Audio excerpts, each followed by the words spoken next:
Menteri Rang Ba Kajela Konrad K Sangma hakas ngi balang upin tibba la IT ki Deputy Commissioner ban pet ni ajing bit kenang bagi pat ba kin yo tre yok ta ban lat naga jingyap than.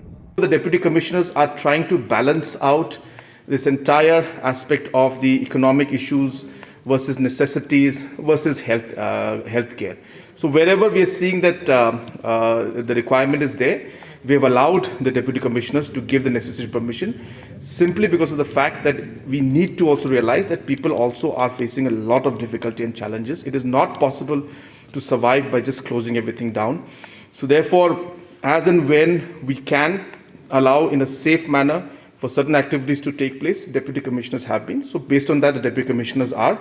If there's any specific activity you're talking about, then I think deputy commissioner will be in a better position to reply. But we have given the power to them to decide because every area, every locality, every village is facing a different condition.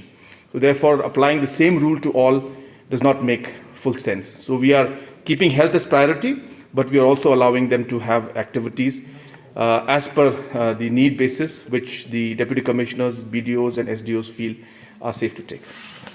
Okay.